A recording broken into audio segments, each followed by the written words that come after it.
উদ্ধার করে দেয়। এই সুযোগ আল্লাহ আমাদেরকে দিয়েছে, কিন্তু বাস্তবে আমরা করছি কি?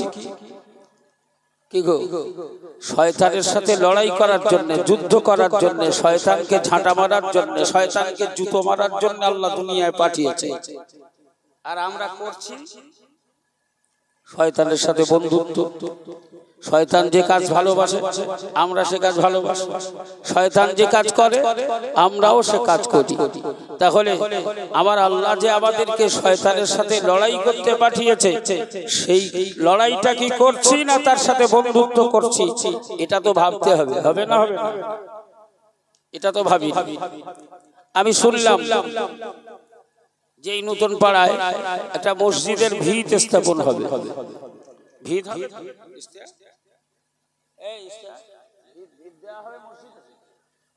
মসজিদে ভিত দেওয়া হবে।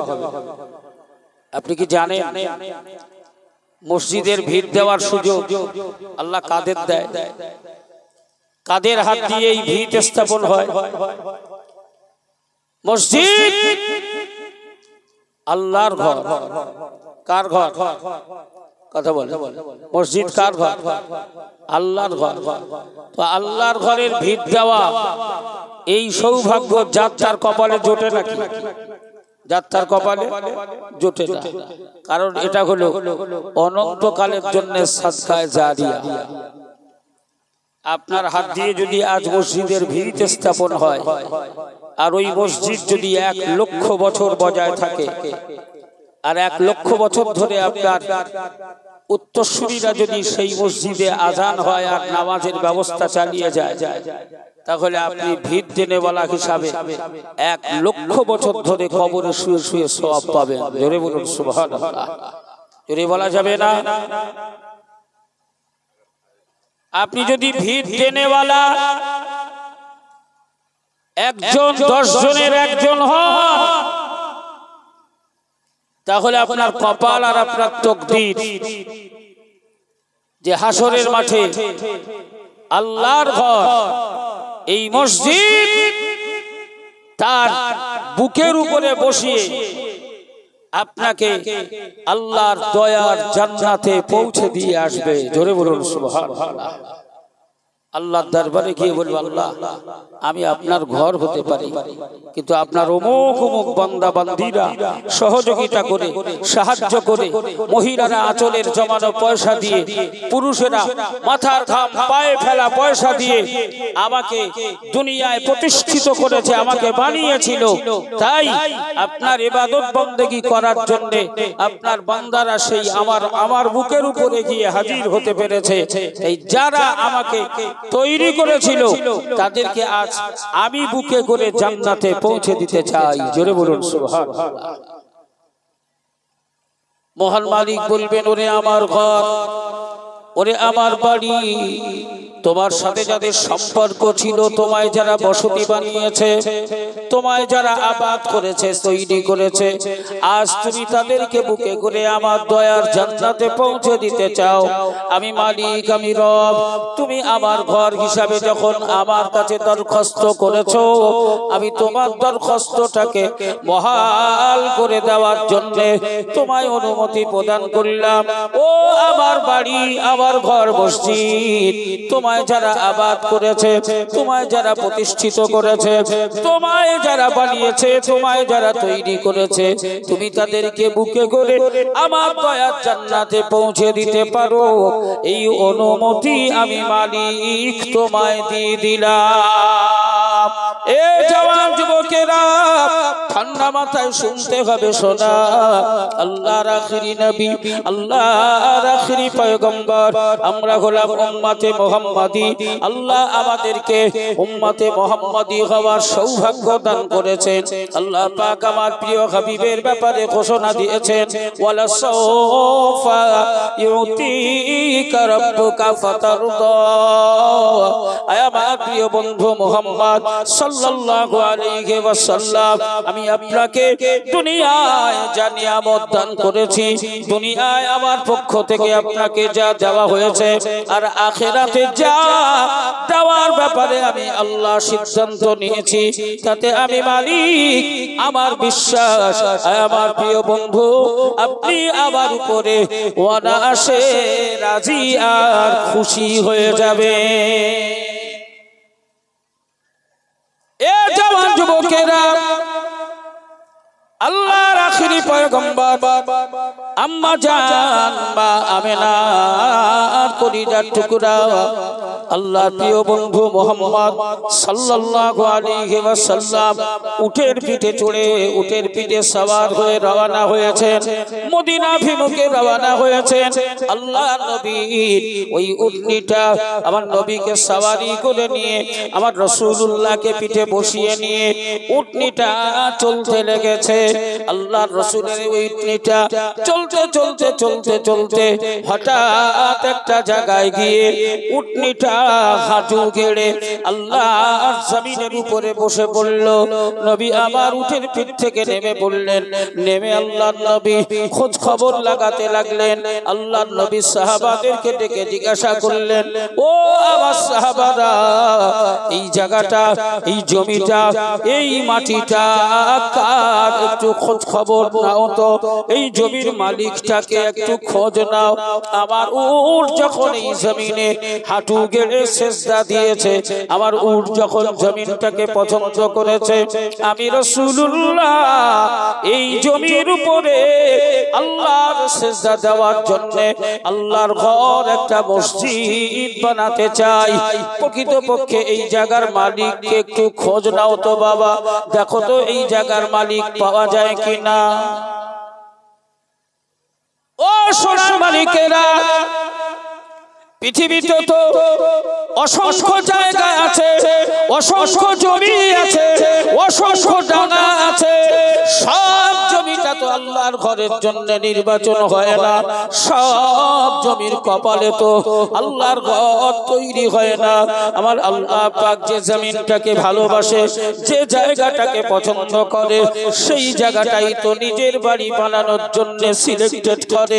আমরাও তো কম বেশি দুনিয়ায় বসবাস করি, ঘরের অযোগ্য জায়গা হলে সেই জায়গা তো ঘর আমরা বানাই না, আমরা নির্বাচন করি, পছন্দ করি কোন জায়গাটায় ঘর বানালে সুবিধা হবে, বসবাস করতে অসুবিধা হবে না, বসবাস করার ব্যাপারে আমাদেরকে সুবিধা দেবে, সেই রকম সুবিধাজনক জায়গায় তো আমরা ঘর বানাই। পৃথিবীর জমিনে অসংখ্য জমি জায়গা থাকলেও সব জায়গায় তো আল্লাহর ঘর মসজিদ তৈরি হয় না সোনা। তাই আজ তাকদীর তোমাদের যে জায়গায় আল্লাহর ঘরের ভিড় দেওয়ার জন্য নির্বাচন করা হয়েছে, ওই জায়গার মালিক যারা, যিনি মালিক, তাকদীর তো তার বড়, নসিব তো তার বড়, কপাল তো তার বড়, তার জায়গায় আল্লাহর ঘর তৈরি হবে, তাদের জায়গায় আল্লাহর ঘর তৈরি হবে। মালিক একজন হতে পারে, 10 জন হতে পারে, 20 জন হতে পারে, 20 জন মিলে জায়গাটার ব্যবস্থা করতে পারে। ওই 20 জন দাতা আমার আল্লাহর কাছে সর্বজন গ্রহণযোগ্য, কারণ তাদের এই জমিনটাকে আবার আল্লাহ নির্বাচন করেছেন। আল্লাহর প্রিয় হাবিব সাহাবীদেরকে বললেন, ও আমার সাহাবায়ে কেরামেরা, একটু খোঁজ নাও তো বাবা, এই জায়গাটার মালিক কে, কার জায়গা এটা।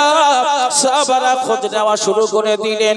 খোঁজ নিতে গিয়ে দেখা গেল ওই জায়গাটার যিনি মালিক, ওই জমিটার যিনি মালিক, তিনি আর পৃথিবীতে বেঁচে নাই, ওই লোকটি মারা গেছে। জায়গার মালিকটি ইন্তেকাল করেছেন। ওই জায়গার মালিক যিনি, তিনি পৃথিবীতে বেঁচে না থাকলেও তার উত্তরসূরি হিসাবে তার 2টি ছোট্ট ছোট্ট বাচ্চা আছে। ওই এতিম 2টো বাচ্চা বর্তমানে সেই জায়গার মালিক। আল্লাহর নবীর দরবারে এই মর্মে খবর পৌঁছে গেল, ইয়া রাসূলুল্লাহ, ইয়া হাবিবাল্লাহ, এই জায়গার মালিক যিনি তিনি আর বেঁচে নেই। তার দুটো ছোট ছোট মাসুম বাচ্চা আছে, নাবালক শিশু বাচ্চা, তারাই হলো এই জায়গার মালিক, এই জমির মালিক। আল্লাহর নবী ওই জমির মালিকের সন্ধান করার জন্য সাহাবায়ে কেরামদেরকে দিয়ে খবর পাঠিয়েছেন। এই খবরটা ওই এতিম দুই ভাইয়ের কাছে পৌঁছে গেছে। তারা জানতে পেরেছে যে আমার নবী এই জায়গার মালিকের খোঁজ করছে। দুই ভাই এক জায়গায় বসে আলোচনা শুরু করেছে। বড় ভাই ছোট ভাইকে বলছে, ছোট, আমাদের জায়গাটা আল্লাহর নবী পছন্দ করেছেন, আমাদের জায়গাটা আল্লাহর রাসূল পছন্দ করেছেন। আমি শুনেছি ওই জায়গাটাতে আমার নবী আল্লাহর ঘর মসজিদ বানাতে চায়। ওরে ছোট, তোর মতামতটা কি একটুখানি বল। ছোট ভাই বলে, বড় ভাই, তুমি আমার গার্জেন, বাপ বেঁচে নেই, আব্বা বেঁচে নাই, তার মানেই তো তুমি আমার গার্জেন, তুমি তো আমার আব্বা, তাই সিদ্ধান্ত নেওয়ার মূল মালিক হলে তুমি যেটা সিদ্ধান্ত নেবে আমি তার সাথে একমত হব, আমার পক্ষ থেকে কোনো বাধা বিপত্তি নাই।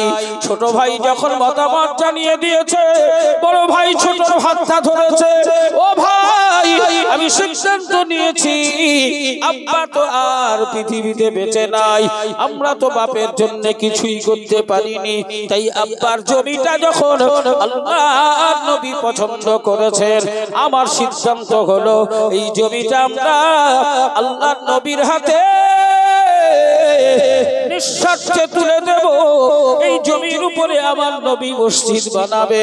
ওই জমির উপরে মসজিদ তৈরি হলে তাতে নামাজ আদায় করা হবে, আর এই নামাজের ওসিলায় আল্লাহ আমাদের আব্বা জানের কবরে শান্তি দেবে। ছোট, আমার সিদ্ধান্ত হলো এটা। ছোট তখন বলে, বড় ভাই, আপনার সিদ্ধান্তকে স্বাগত জানালাম, চলুন দুই ভাই মিলে আমার নবীর দরবারে যাই, আমার রাসূলুল্লাহর কাছে গিয়ে আমার আব্বার মাগফিরাতের জন্য এই জমিটাকে আমার নবীর হাতে দান করে দিয়ে আসি। এ জওয়ান যুবকেরা, দুই ভাই ঘর থেকে বেরিয়েছে, আল্লাহর নবীর হাতে জমি দান করে দিয়ে আসবে।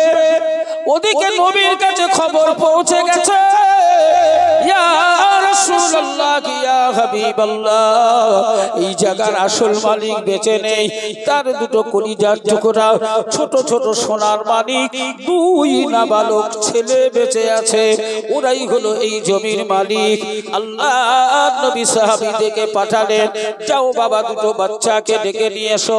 সাহাবারা ডাকতে আসছে, আর এরা দুই ভাই নবীর কাছে জমি দান করে দিতে বেরিয়ে পড়েছে। ও জওয়ান যুবকেরা, দুই ভাই আল্লাহর নবীর দরবারে গিয়ে পৌঁছালেন। আল্লাহর নবীকে রীতিমতো সম্মান করে সমীহর সাথে সালাম প্রদান করলেন, দিয়ে বললেন, ইয়া রাসূলুল্লাহ, ইয়া হাবিবাল্লাহ, ওগো আল্লাহর আখিরি নবী, আমাদের কানে এই মর্মে সংবাদ পৌঁছেছে, আয় আল্লাহর রাসূল, আমরা জানতে পেরেছি আমাদের জায়গাটা আপনি আল্লাহর ঘর মসজিদ বানানোর জন্য পছন্দ করেছেন, মসজিদ বানানোর জন্য নির্বাচন করেছেন, এটা আমরা জানতে পেরেছি। তাই আমরা দুই ভাই মাশওয়ারা করেছি, পরামর্শ করেছি, আলোচনা করেছি, দুই ভাই এক জায়গায় বসে সিদ্ধান্ত নিয়েছি, আমার আব্বার নামে উৎসর্গ করে আমার বাপের সওয়াবের জন্য আমরা দুই ভাই এই জমিটাকে আল্লাহর ঘর মসজিদ বানানোর জন্য আপনার কদমে দান করে দিলাম। কিন্তু নবীর কাছে খবর, ওরা দুজন এতিম, ওদের বাপ নাই। নবী ভাবলেন, এতিমের মাল, এতিমের জায়গা, আজকে আমি যদি নিয়ে মসজিদ তৈরি করি তাহলে পৃথিবীর বুকে খারাপ বার্তা তৈরি হবে, বলবে মুহাম্মদ এতিমের জায়গা কেড়ে নিয়ে মসজিদ খুলেছে, মুহাম্মদ এতিমের জায়গা নিয়ে মসজিদ বানিয়েছে। আল্লাহর নবী বললেন, বাবা ও আমার দুটো সোনার মানিক, তোমরা দুই ভাই আলোচনা করে জায়গা দান করার জন্য এসেছো, কিন্তু আমি রাসূলুল্লাহ সিদ্ধান্ত নিয়েছি তোমাদের এই জায়গা আমি নেব না, নিতে পারবো না। কারণ তোমরা অসহায়, তোমরা অনাথ, তোমরা এতিম। তোমাদের জায়গা নিয়ে যদি আমি মসজিদ বানাই, লোকে সমালোচনা করবে, লোকে নিন্দা করবে, বলবে মুহাম্মদ বাপ হারা এতিম বাচ্চাদের জায়গা কেড়ে নিয়ে মসজিদ বানিয়েছে। না বাবা না, আমি তোমাদের জায়গা নিতে পারবো না, আমি নেব না। দুই ভাই অঝর নয়নে কাঁদতে কাঁদতে বললেন, ইয়া রাসূলুল্লাহ, ইয়া হাবিবাল্লাহ, আমরা দুই ভাই শুনেছি আপনার সওয়ারি, আপনার উটনি আমাদের এই জায়গার উপরে সিজদায় পড়েছে, তাই আপনি নির্বাচন করেছেন, সিদ্ধান্ত নিয়েছেন এখানে আল্লাহর ঘর মসজিদ বানাবেন। আমরা দুই ভাই সিদ্ধান্ত নিয়েছি, আব্বা আমার দুনিয়াতে নাই, বাপের সওয়াব নিসানির জন্য, বাপের জান্নাত পরিষ্কার করার জন্য এই জায়গাটা আমরা আল্লাহর ঘর মসজিদ বানানোর জন্য দান করে দেব। নবী বললেন, না, এতিম বাচ্চাদের জমি আমি নিতে পারবো না। এরা দুই ভাই যখন জোরাজুরি করে, হুজুর নিতেই হবে। আমার নবী বললেন, শোনো বাবা, আমি একটা শর্তে তোমাদের জায়গা নিতে পারি। শর্তটা হলো উপযুক্ত ন্যায্য মূল্য, বর্তমান বাজার দাম অনুপাতে তোমাদের যা জায়গার দাম হবে সেই পরিমাণে দাম তোমাদের নিতে হবে। আমি তোমাদের কাছ থেকে ন্যায্য মূল্য দিয়ে কিনে নিতে চাই, নিয়ে আমি রাসূল ওই জায়গায় মসজিদ বানাতে চাই।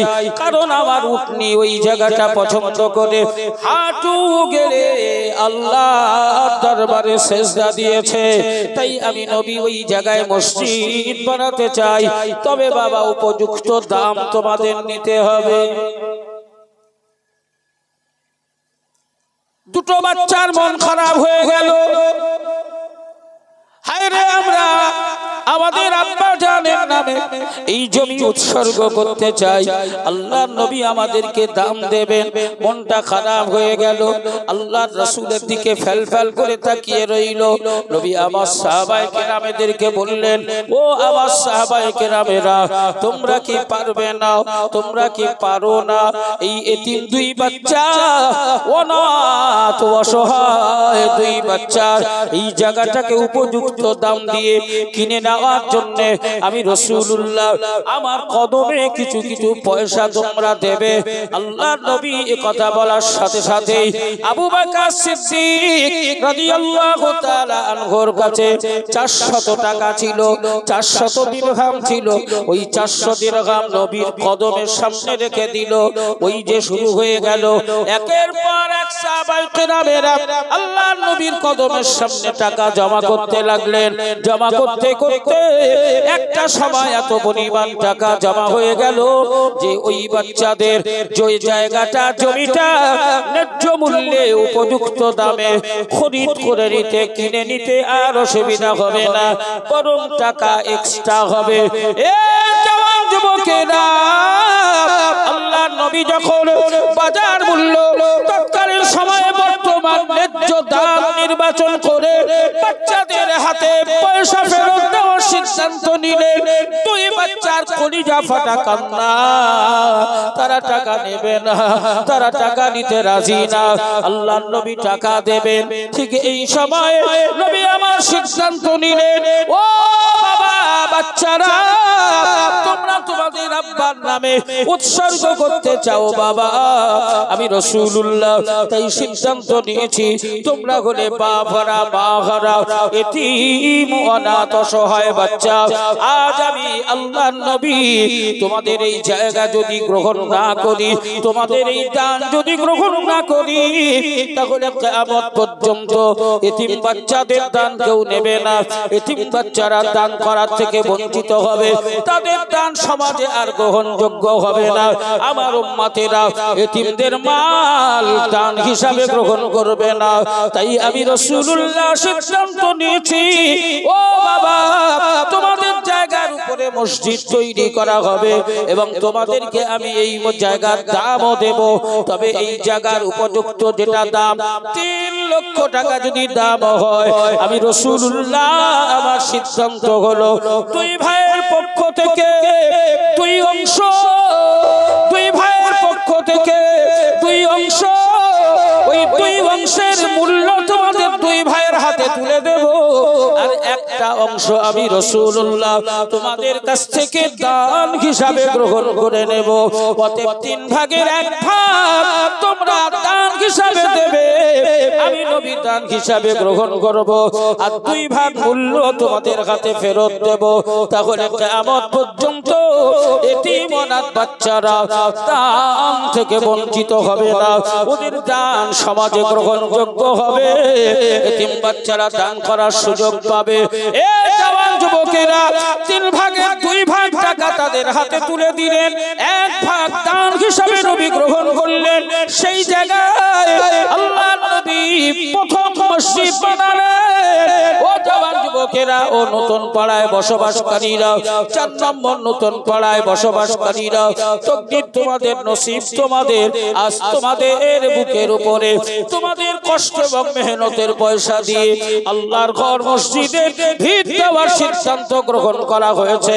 তাই আমি আমার মা বোন বেটি বৌমাদেরকে বলবো, আল্লাহর জান্নাতের পথ সুগম করা, আল্লাহর জান্নাতের আশাবাদী হওয়া, জান্নাতের রাস্তা খুলে দেওয়ার জন্য আচলে জমানো পয়সা থেকে আর যদি ভিত স্থাপনে তোমরা শরীক হতে পারো, শামিল হতে পারো, মসজিদ ভিত স্থাপনকারী হিসাবে তোমাদের নাম নথিভুক্ত হবে, আল্লাহর জান্নাতের পথ পরিষ্কার হবে। তাই আল্লাহর ঘর মসজিদ ভিত স্থাপনে অংশগ্রহণ করার জন্য কারা কারা আছো বাবা, উপার্জন করা অর্থ থেকে আমি গুনাহগার খায়রুজ্জামান আল্লাহর উপরে ভরসা করে, আল্লাহর উপরে আত্মবিশ্বাস রেখে 1000 করে টাকা দিয়ে শরীক হবে।